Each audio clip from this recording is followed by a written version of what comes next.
El tema que vamos a hoy día a compartir tiene como título Caminando sobre las aguas. Amén. Está en un pasaje de Jesús y sus discípulos y especialmente de Pedro, de nuestro Pedro. Vamos a hablar del Señor. Vamos a abrir nuestras Biblias en Mateo 14, capítulo 14, versículo 22 al 33.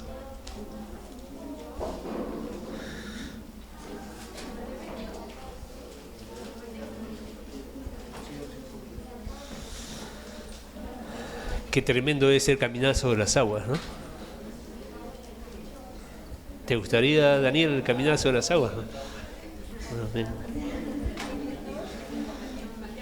Pedro nos tiene que contar cómo fue caminar sobre las aguas. Bien, leamos la palabra de Dios. Mateo capítulo 14, versículo 22, desde el 22. Ahí acompañen la lectura en sus Biblias. Enseguida Jesús hizo a sus discípulos entrar en la barca e ir delante de él a la otra ribera, entre tanto que él despedía a la multitud. Es decir, Jesús se quedó y envió a sus discípulos a la otra orilla, ¿no? El 23, después de despedir a la multitud, subió al monte a orar aparte. Y cuando llegó la noche, estaba allí solo. Ya la barca estaba en medio del mar, azotada por las olas, porque el viento le era contrario.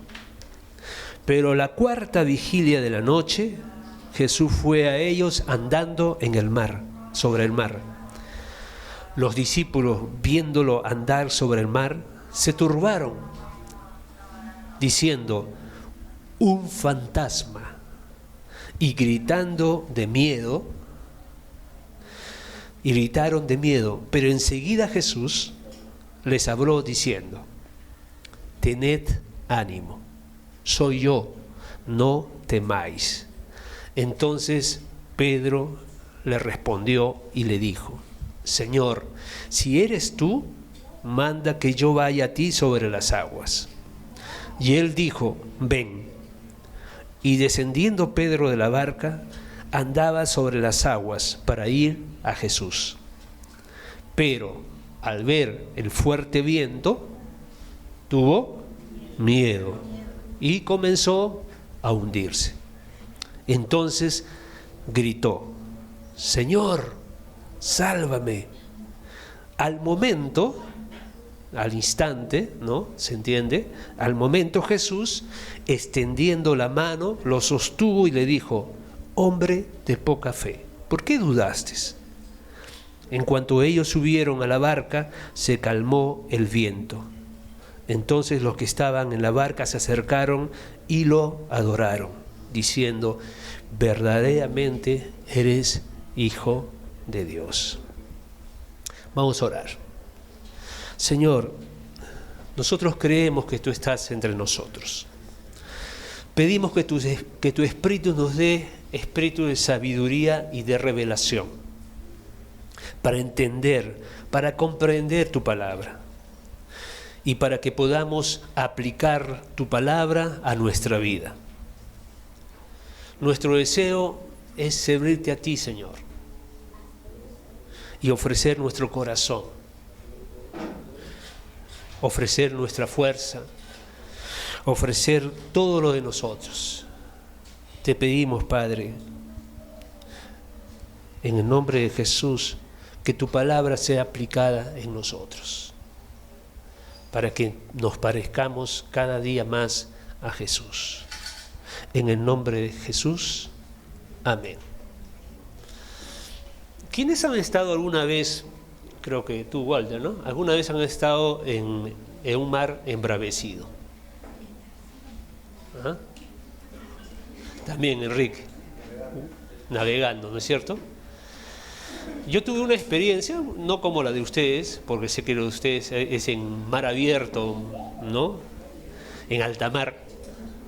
Pero yo tuve una experiencia de adolescente. Mi padre, cuando yo tenía 15 y 16 años, me llevaba a una casa en Paracas donde vivía un empresario. Mi padre manejaba el auto de él y aprovechó de llevar algunas cosas a su casa para la temporada de playa y me llevó con él. Yo me acuerdo cuando iba muy contento porque algunas cosas que estaban ahí en la casa uno las podía usar, ¿no? Sin peligro de que se malogre. Y había un botecito de remos. Más o menos era alrededor de las 11:30, 12. Cuando ustedes conocen la bahía de Paracas, ¿sí? En la mañana es bien mansita, es como una tacita, ¿no es cierto? La bahía de Paracas. Y uno puede remar y tranquilo rema, ¿no? Entonces yo fui remando y como era muy tranquilita, me fui hasta bastantes metros adelante, al fondo, hacia mar adentro, ¿no? Fui remando. Pero cerca al mediodía, yo no sabía, pero cerca al mediodía, cerca a la 1, comienzan los vientos a soplar muy fuerte, muy fuerte. Hay algunos vientos que se llaman paracas. Y entonces yo me asusté un poco, tenía 15 años, 16 años, y un poco ya el mar se comenzaba a mover un poquito fuerte. Así que me asusté y comencé a remar lo más que podía, tratando de volver hacia la orilla. Pero el viento era tan fuerte que me impedía llegar.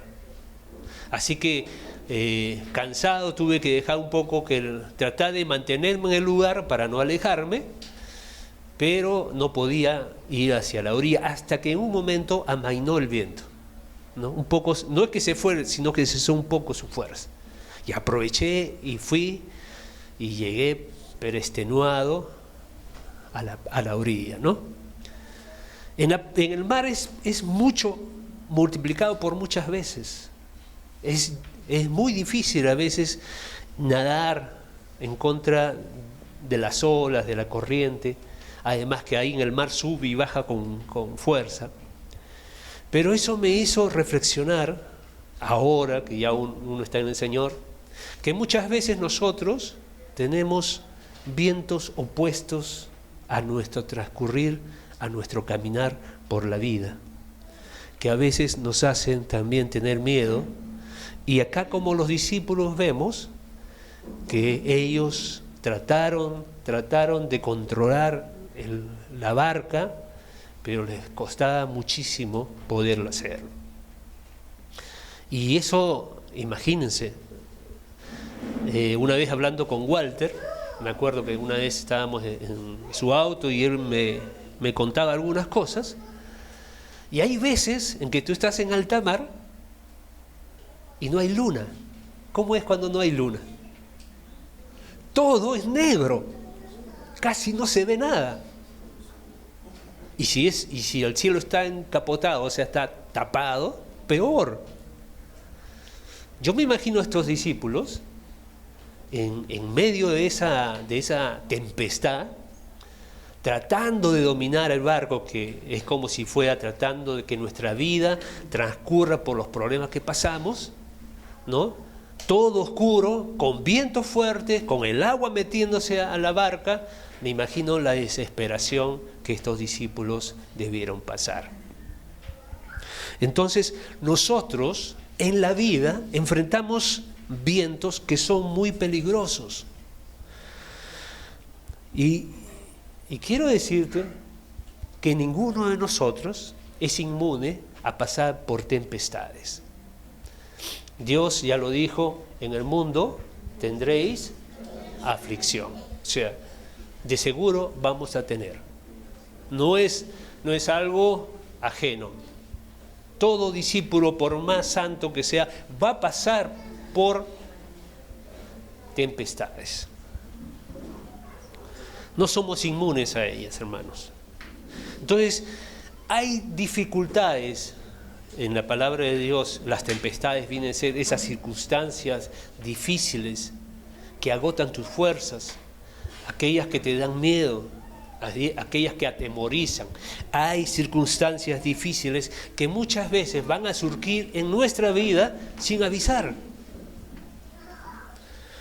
Pueden ser noticias fuertes, pueden ser situaciones difíciles, problemas económicos, puede ser varias causas que vienen como tempestades a azotar nuestra vida. Tempestades como los discípulos de Jesús enfrentaron. Y a veces vamos a ver que nos quedamos confundidos como los discípulos de Jesús, no sabiendo qué hacer. Ellos apelaron a su experiencia, a sus recursos, a su inteligencia, pero aún así no pudieron hacer nada contra la tempestad que los estaba azotando. Y a veces, cuando vienen estas tempestades a nuestra vida, cuando vienen esos momentos tan críticos a nuestra vida, problemas económicos, falta de trabajo, uno muchas veces se pone a pensar, no sé si tú lo has hecho, pero a veces dice, ¿por qué Dios permite esas tempestades? ¿Por qué permite que yo pase por estas situaciones en la vida? Si yo soy un hijo de Dios, si yo le sirvo, si yo he declarado que Él es mi Señor. ¿Alguna vez te ha pasado? A pesar de que estás en su reino, a pesar de que tú eres un fiel discípulo que ora, que lee la palabra, pero aún así pasas por problemas, pasas por circunstancias. Y a veces uno piensa eso, ¿no? Señor, ¿pero por qué? ¿Por qué permites eso en mi vida? Los discípulos pasaron por algo similar. Pasaron por esa situación que primero los dejó confusos, los dejó angustiados, los dejó con temores, hasta que Jesús aparece. Y cuando Jesús aparece, todo cambia. Y así es las tempestades en la vida. Cuando pasamos por esos problemas, nos confundimos, no sabemos qué hacer, hasta que en algún momento vamos a Dios. Y Jesús, usando esta circunstancia de la tempestad, enseñó tremendas lecciones de fe, de perseverancia y de amor de Él. Antes de ir en la barca a embarcarse, hay que ver el contexto, un poco el contexto de qué momento sucede esta circunstancia con los discípulos. Antes de Jesús los envíe al otro lado de la orilla, acuérdense que Jesús había multiplicado los panes y los peces, ¿se acuerdan? Que fue una experiencia muy extraordinaria, muy fuerte, ¿no? Imagínense los discípulos, imagínate tú, tenías 2 peces, 5 panes, ¿no? Y de la canasta sacabas y sacabas y sacabas y seguía saliendo más peso y seguía saliendo más pan. Fue un milagro extraordinario, ¿no? Que impactó a todos, a toda la multitud, pero especialmente a los discípulos.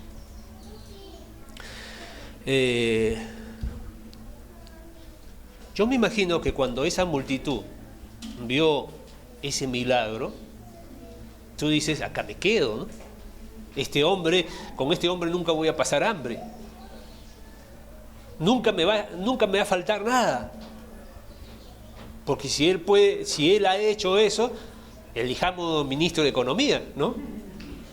O nuestro gobernante. Tal es así que lo quisieron que lo quisieron reconocer como rey, como soberano. Y los discípulos habrán dicho, ¿no? Hay que aprovechar esta oportunidad, ¿no? Todos ahora lo quieren levantar de rey. Este es el mejor momento. Los discípulos pensaban así.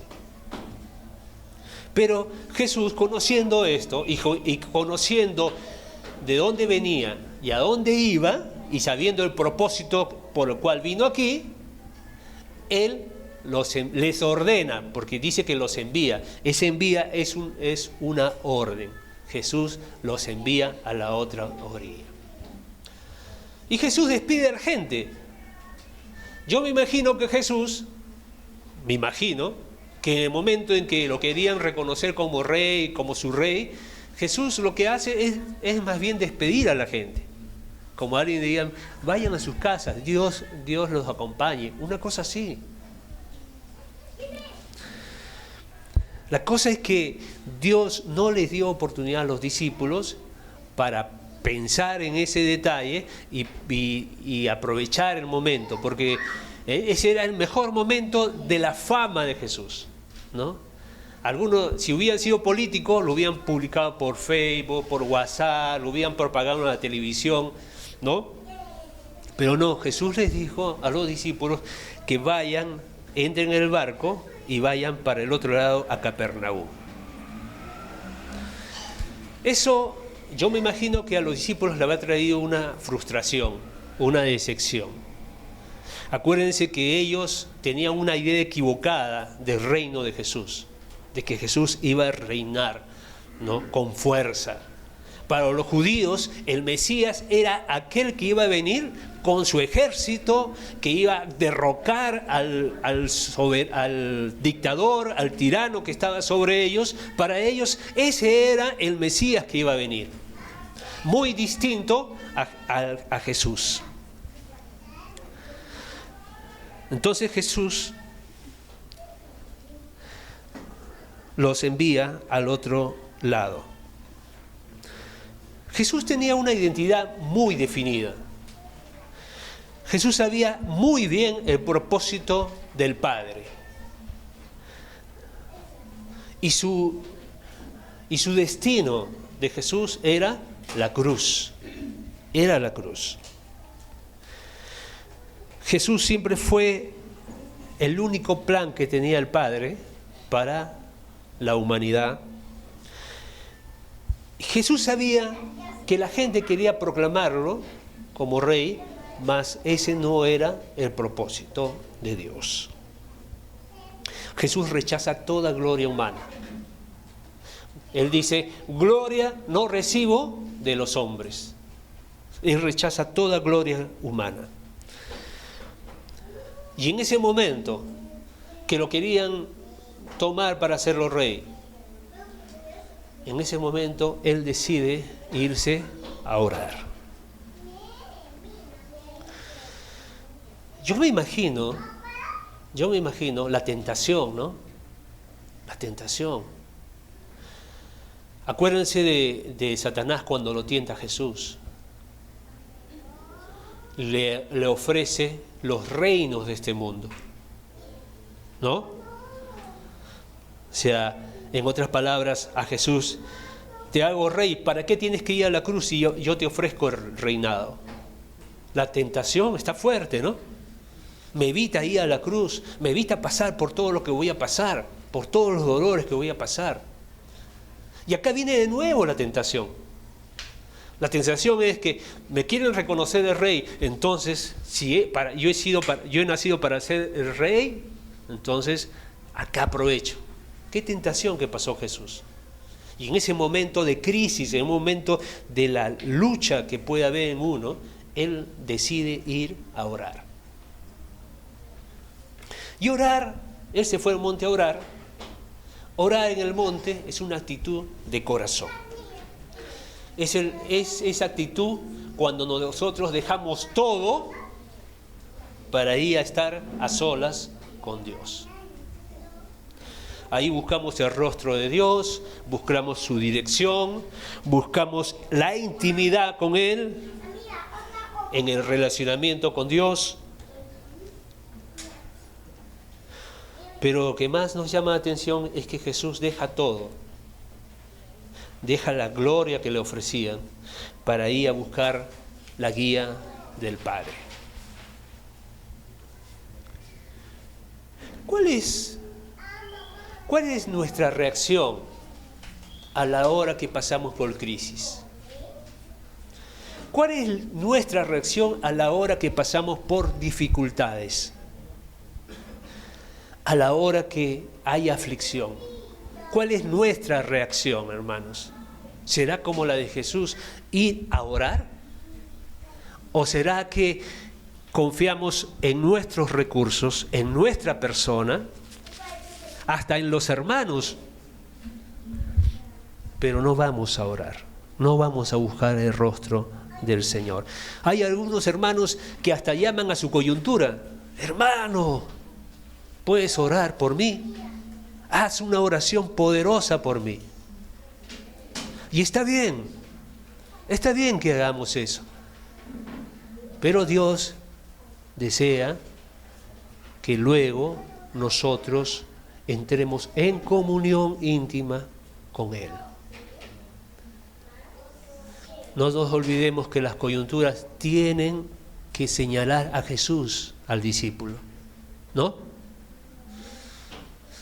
Él tiene que entrar en una relación con Dios y yo tengo que enseñarle a entrar en una relación con Dios, porque Jesús realmente es el pastor de nuestras almas. Así que yo tengo que entrar en contacto con ese pastor de mi alma, aquel que puede pastorear mi alma. Nosotros nos pastoreamos, los pastores terrenales, aquellos que tienen una función. Yo no puedo pastorear tu alma. No sabría cómo hacerlo, pero Jesús sí. Jesús sí sabe pastorear tu alma. Jesús sí conoce lo que hay en tu alma. Jesús lo puede hacer. Así que tenemos que buscar a Cristo.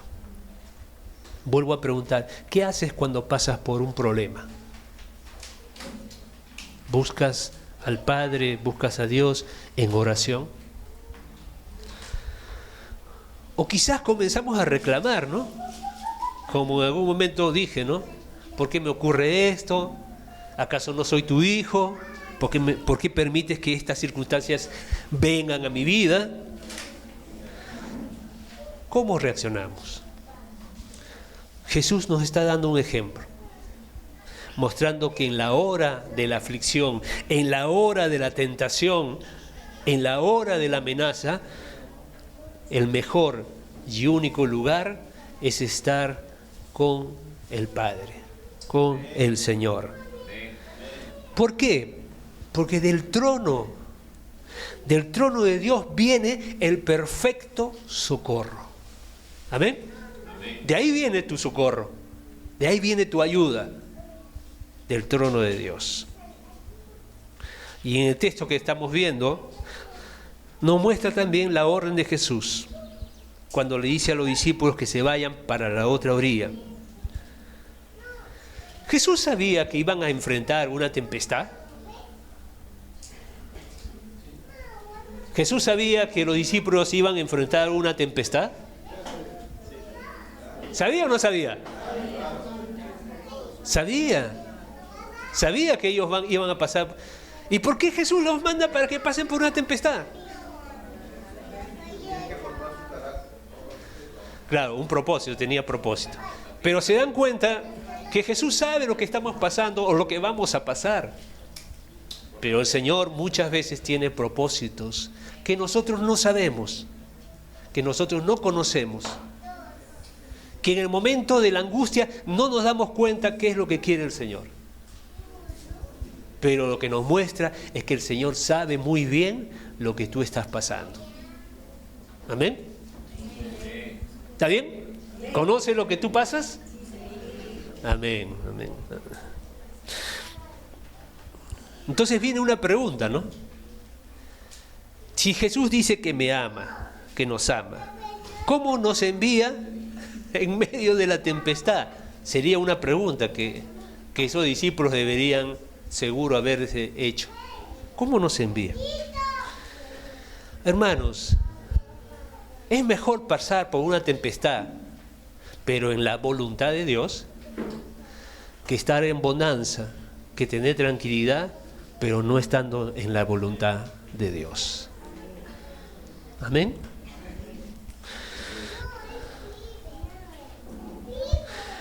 Hermanos, podemos estar pasando por luchas, por dificultades, por problemas, y que muchas veces nos dejan confundidos, turbados.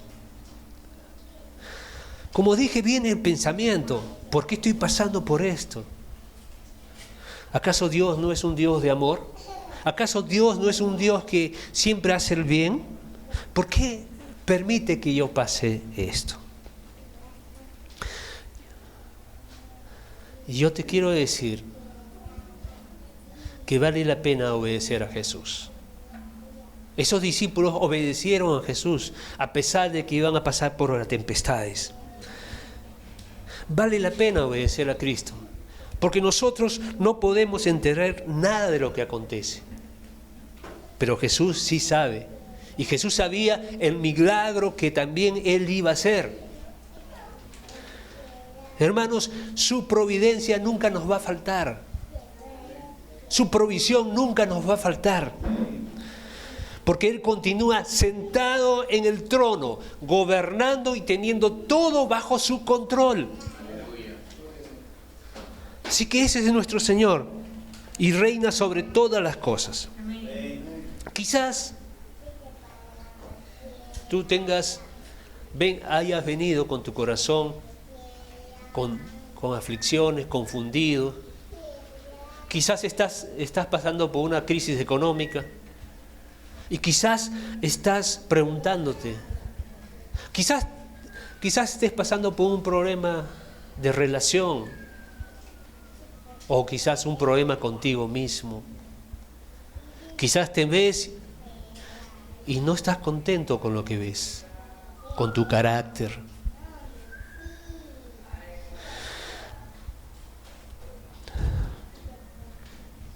Pero yo quiero animarte, hermano, a través de la palabra de Dios, a continuar obedeciendo a Jesús. Obedeciendo a Jesús. No te desanimes. Como dijo Daniel, no quites tus ojos del autor y consumador de nuestra fe. Porque Jesús realmente, así como a sus discípulos que estaban en medio de tempestad, Él viene para librarnos. Él viene para ayudarnos, para socorrernos, para salvarnos. Amén. La palabra que leímos dice que los discípulos fueron sorprendidos por la tempestad. No olvidemos que ellos eran experimentados pescadores. Mas esa tempestad con la que ellos lidiaban, luchaban, era una tempestad indomable. ¿Dónde estaba Jesús en ese momento? ¿Se acuerdan? En el monte. Estaba orando. Vamos a ver Marcos 6:48, que es un pasaje paralelo al que estamos leyendo. Vamos un ratito ahí. Marcos 6:48. Dice así: viéndolos remar con gran esfuerzo, porque el viento les era contrario, cerca de la cuarta vigilia de la noche, vino a ellos andando sobre el mar y quería adelantárseles. Hermanos, cuando las tempestades llegan, cuando tenemos esa sensación que estamos solos, que todo está confuso, que todo es un caos, que todo está en crisis, no nos olvidemos que Jesús está con sus ojos fijos sobre nosotros. No nos olvidemos que Jesús continúa estando en el control, que Él sigue observando. Como dice la palabra de Dios, Él intercede por nosotros delante del Padre. Ese es su ministerio ahora, está intercediendo por nosotros. Como si fuese un abogado, intercede por nosotros. ¿Y por qué suceden estas tempestades en nuestra vida? Por ahí Enrique dijo, para formar el carácter. Sí, es verdad. para formar nuestro carácter, también para corregirnos. Nos corrigen. También para que nos volteemos a Dios. A veces la barca se aleja de Jesús. Y a veces Jesús permite tempestades para que nosotros volvamos a Él. Volteemos nuestra mirada hacia Él para que reaccionemos. ¿Por qué más? Para fortalecer nuestra fe. Para que nuestra fe crezca. Él les dice, ¿dónde está vuestra fe? Necesitaban crecer en fe. Y cada vez que uno ve a Jesús, cada vez que ve uno el actuar y experimenta a Jesús, uno crece en fe. También para que maduremos. Formar el carácter es madurar. Para perfeccionar en nosotros el carácter de Cristo Jesús. Entonces, si estamos pasando por tempestades, circunstancias difíciles en nuestra vida, no te olvides que Dios está edificando nuestra vida. O Dios puede estar tratando nuestra vida. Pero lo importante es entender que Dios tiene un propósito con la tempestad que está azotándonos. Y es a través de esa tempestad que el Señor va a cumplir el propósito que Él tiene. Dice que estaban en la cuarta vigilia de la noche. Hermanos, eso es más o menos entre 3 de la mañana y las 6 de la mañana. Es la parte donde más oscura está, ¿no?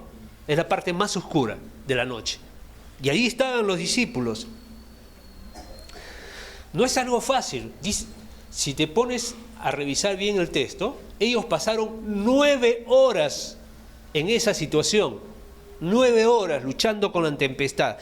9 horas parece una eternidad, ¿no es cierto? Nosotros pasamos 1 hora de aflicción y ya estamos, ¿no? Pero parece una eternidad. Si pasaron 9 horas, otra pregunta que resulta es, ¿por qué Jesús no fue inmediatamente a socorrerles? ¿Por qué esperó 9 horas para ir recién a su encuentro? ¿Y sabes cuál es la respuesta? No la sé. No sé por qué. Lo que sí sé es que el tiempo de Jesús era 9 horas. ¿No? El propósito de Jesús era 9 horas. Eso sí lo sé. De repente porque la travesía y lo que estaba Jesús orando hacia la barca era aproximadamente tiempo.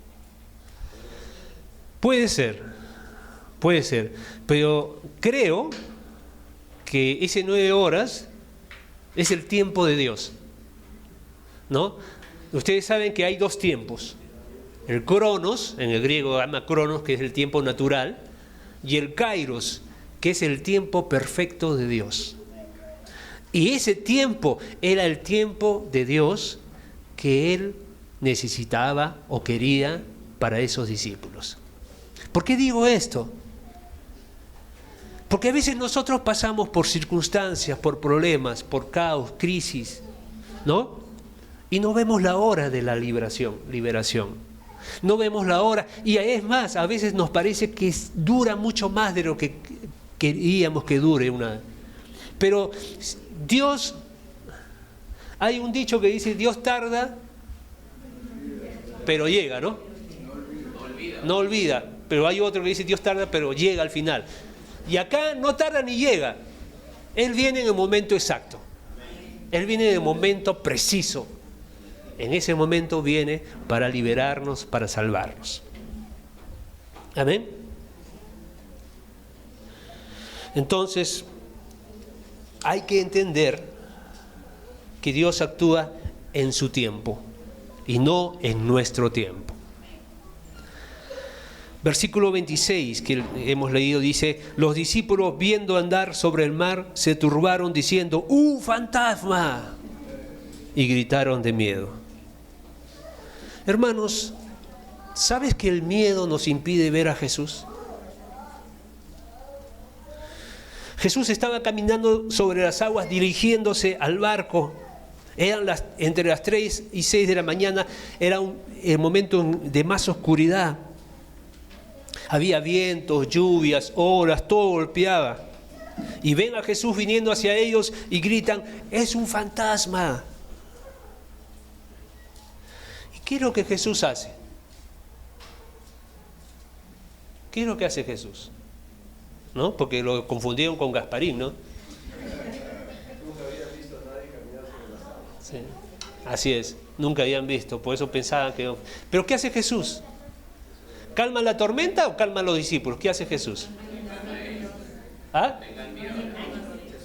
¿A quién calma primero? ¿A la tormenta o a los discípulos? A los discípulos.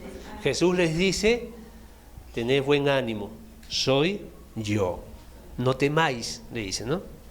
¿Y por qué Jesús hace eso? ¿Por qué calma primero a los discípulos y después la tormenta? ¿Por qué no hace lo contrario? Porque entre comillas, lo contrario sería lo que me va a calmar, ¿no? Pero Jesús sabe bien que las tormentas que tenemos nosotros dentro de nosotros son más difíciles de lidiar, de luchar, que las mismas tempestades exteriores.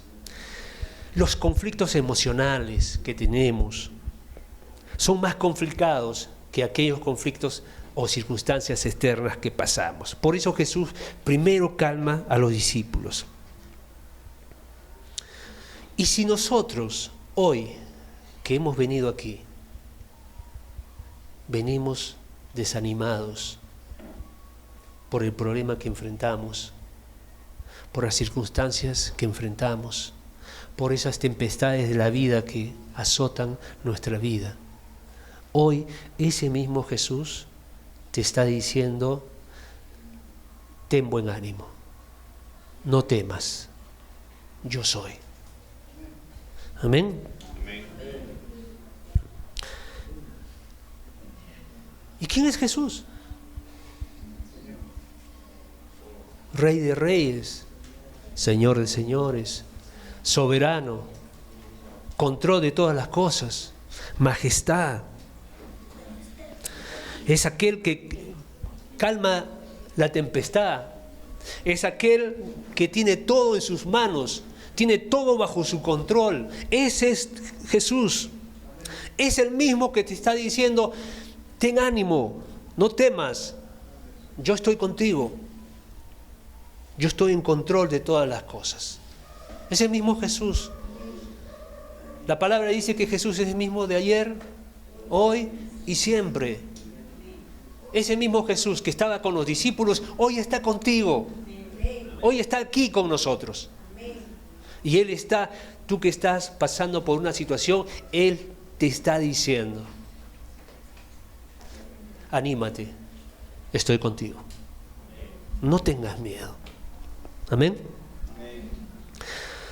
Después Jesús vemos que anima a sus discípulos, o a Pedro, a salir del barco. Pedro le dice, ¿no? Este Pedrito era bien impetuoso, ¿no? Si tú eres, manda que yo vaya a ti. Y dice, Pedro siempre se metía en problemas por lo impetuoso que era. Y Pedro sale del barco y comienza a caminar. Pero Pedro sale a caminar porque escucha una palabra de Jesús. Jesús le dice: ven. Si no, no hubiese salido. Él escucha: ven. Hermanos, estar dentro del barco era más cómodo. Dar un paso de fe es muy incómodo. Más cómodo es estar sentado, agazapado, dentro del barco. Y mucha gente no escucha o escucha el llamado de Jesús que te dice ven y no van. Prefieren la comodidad, prefieren estar cómodos donde están.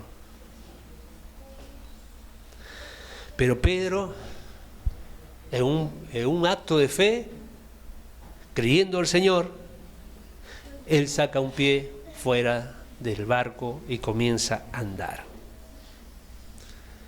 Hermanos, esta figura de quedarse dentro del barco, el barco es una figura de seguridad, de confort, es una figura de comodidad, es una figura de confiar en tus recursos, confiar en lo que ves, en lo que tienes, confiar. ¿En qué más confiamos? En que yo soy capaz, en que yo puedo, en nuestra propia fuerza, en nuestra inteligencia. Quedarnos en el barco es eso. Depender de mí, de mis recursos o de las personas, pero no depender de Jesús. Pero Jesús nos dice, ven a mí, sal de ahí. Hay un paso de fe, hay un acto de fe que tengo que yo hacer para ver cosas sobrenaturales, para ver a Jesús actuando en medio de la crisis. Tengo que tener fe, como Pedro. Dice que comenzó Pedro a andar sobre el mar. ¿Y qué pasó después? Pedro, yo me imagino a Pedro caminando sobre el mar, mirando a Jesús. Pero de pronto quita los ojos de Jesús y ve las olas, y ve los vientos, y ve las aguas, ve las circunstancias. Y Pedro se comienza a hundir. Y Pedro hace la oración más rápida: Jesús, sálvame. Y Jesús al instante le dio la mano y lo levantó. Hermanos, ¿cuántos empezamos bien a caminar en el reino? No basta empezar bien, hay que terminar bien. ¿Cuántos que hemos conocido que estaban con nosotros hoy ya no están? Porque quitaron los ojos de Jesús y lo pusieron en otras cosas. Y hoy, hermanos, el Señor cuando te dice ven, Él te dice mírame a mí, pon tu mirada en mí.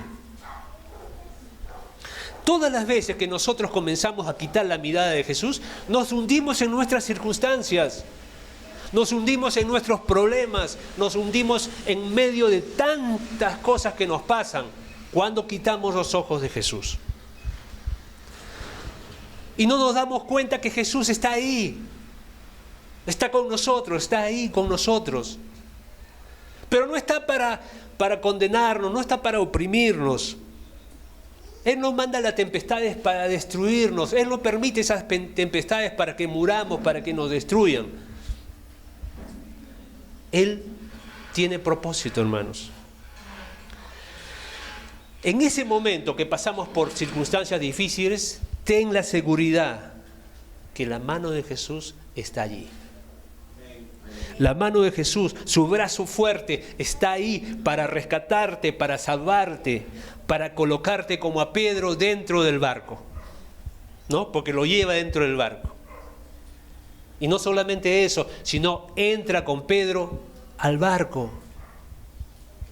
Cuando estamos enfrentando tempestades, hermanos, Jesús no nos deja solos. Él entra con nosotros en ese mar embravecido. Está con nosotros. Porque Jesús tiene un propósito con nuestras vidas. Amén. Vemos que este pasaje termina cuando lo adoran, cuando calma la tempestad y los discípulos le dicen, lo adoran y le dicen verdaderamente eres el Hijo de Dios.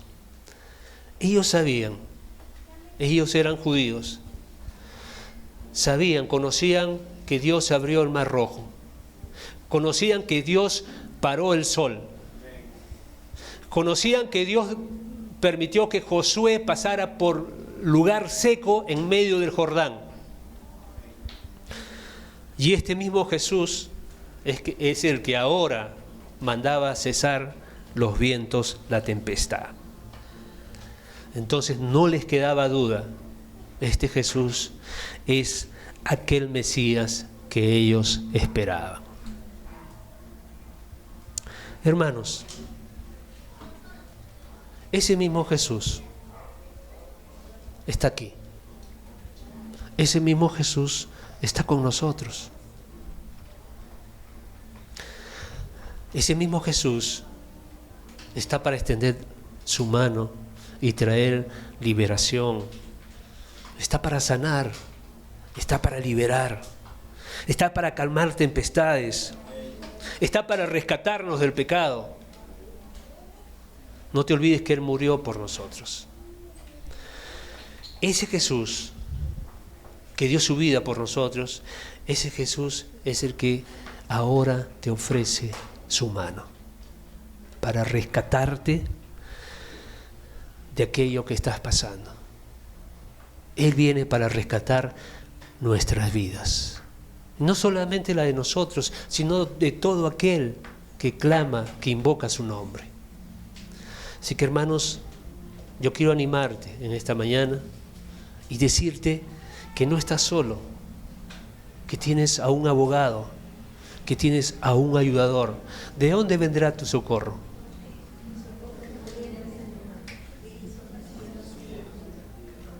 Amén. ¿Estás seguro? ¿Crees eso? No quites tus ojos de Jesús. No lo pongas en tus circunstancias. Ponlo en el Señor, en Jesús. Amén. Vamos a orar. Señor,